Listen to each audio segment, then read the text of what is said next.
Senator King. Mr. Secretary, I'm somewhat puzzled. I grew up in Virginia where Robert E. Lee was revered.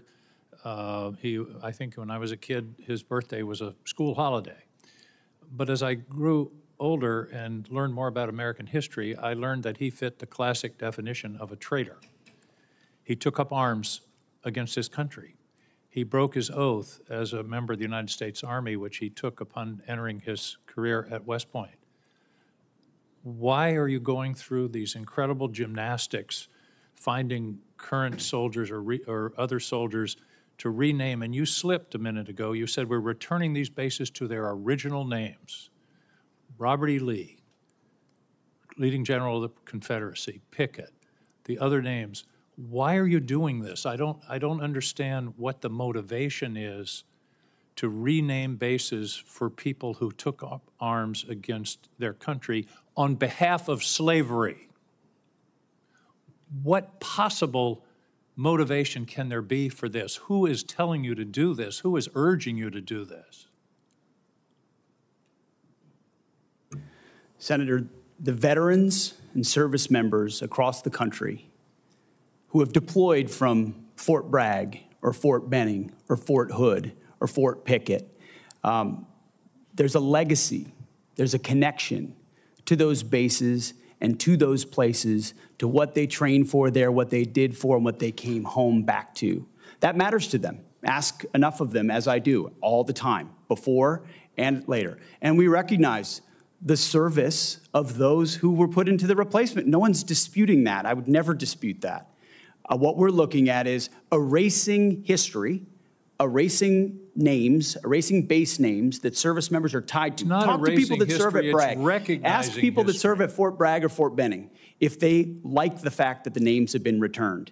And to a man and to a woman, they will tell you, thank God we're back to Fort Bragg, and thank God we're back. And thankfully, because so many men and women in this country have served, there's a Benning and a Bragg and a Pickett and a Hood has a Silver Star or a Medal of Honor that we could rename the base to because of the limits of what Congress allowed us to do. So this is something we've been proud to do, something that's important for the morale of the Army, and those communities appreciate that we've returned it back to what it was instead of trying to play this game of erasing names. We're not erasing history, Mr. Secretary. We're recognizing history and recognizing that mistakes have been made in this country. The greatest of all was the Civil War, where people took up arms against their country on behalf of the institution of slavery. And to continue the practice of recognizing those people and honoring them by the naming of these bases is, I believe, an insult to the people of the United States. Let me talk about the budget. I don't understand why the budget is coming to us in two pieces. Why not give us an honest base budget instead of putting a piece of it in reconciliation?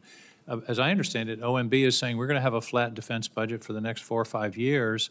Are we planning reconciliation every year from now on? Why not give us an honest budget telling us what your priorities are, and then we can consider it. This committee always works in a bipartisan basis on a defense budget. We all want to see some increases in the defense budget, and yet you're giving us this this fake, here's a piece of the budget, here's another. You're cutting, in the base budget, you're cutting shipbuilding in half and saying, well, we're going to make it up in reconciliation. Are we going to have reconciliation every year, which basically, by the way, puts a significant part, 10 or 15% of the defense budget in an wholly partisan decision-making process, whereas in the history of this committee, it's always been bipartisan.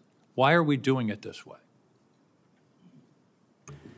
Senator, from our view, the budget number 961 meets the requirements and threats that we face. And that's not the number. The number is 892.6. You're adding reconciliation. That's my whole point. Why not give us a base budget of 961 or whatever the right number is, what you consider the right number, and then we can operate and make our decisions. Why do it in this bifurcated way that really is fooling the American people about what the defense budget is?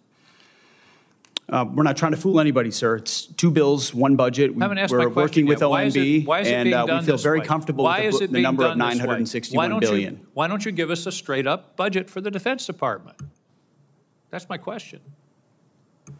Senator, this is a straight-up budget for the Defense Department, and it's a It is not. 13% increase over what Joe Biden It is a gave us. two-part defense budget. Part of it is in reconciliation instead of in the budget that's being presented to this committee. This committee only has a partial review of the budget. I don't understand why we can't have an honest, straightforward budget instead of this son of Oko that you're putting over on us. Thank you, Mr. Chairman.